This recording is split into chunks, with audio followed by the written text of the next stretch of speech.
په کراچۍ کې د خصوصي لوبغاړو شل اووريزه کرکټ سيالۍ روانې دي چې پکې د ملک 14 ټيمونه برخه اخلي خو د قبايلي سيمې لوبډله په وړومبي ځل ګډون کوي. د دې سيالۍ په وړومبي ورځ د کوټې او قبايلي سيمې یا فاټا د لوبډلو ترمنځ مقابله وشوه چې پکې د فاټا ټیم په یو کم 40 رنزونو برې ترلاسه کو. د دغه ډلې لوبغاړي د هیله څرګندوي چې دوی به دغه بریالیتوب تر پای روان ساتي. د قبايلي سیمې لوبډلې په شل اورونو کې 93 رنزونه جوړ کړل ولې په جواب کې د کوټې ټیم یوازې 50 رنزونه جوړ کړي شول او داسې فاټا ټیم خپل لومبي میچ وګټو. د لوبې وروسته مشال ریډیو سره د خبرو پر وخت د قبايلي سیمې د لوبډلې مشر یا کوچ علي هوتي ویل چې د پښتونخوا او قبايلي سیمو لوبغاړي یو شمیر صلاحیتونه لري او باید چارواکي د امنیت د وضع ښه کولو لپاره په دغه سیمو کې د لوبو میدانونه جوړ کړي او د ځوان کول صلاحیتونه را برسېره کړي. زمونږ خلک ورو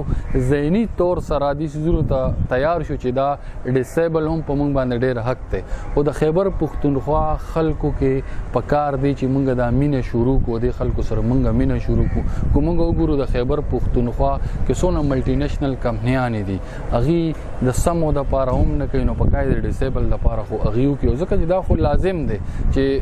د یو سپورتس اکټیویټیز په یو صوبه کې یا په فاټا کې لازم دی او زه دا خو وایم زه ډېر وخت نه کو په فاټا کې څوک امن راوستل غواړي دا غي د پاره سپورتس اکټیویټیز ډېر ضروری دي.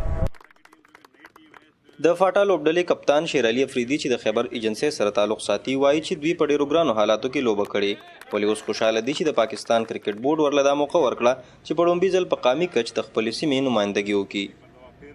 په فاټا کې چې کم د ټیلنټ هیڅ کمای نشته نو ان شاء الله اندازه لکه مونږ کم 10 وینر کړو نو ان شاء الله مونږ فاټا کې پلیئر ډېر ښه پلیئر شته دی خو هغه صرف د موقع ضرورت دی هغه ته فیسیلیټي ضرورت دی هغه چې کم دی ورشي ان شاء الله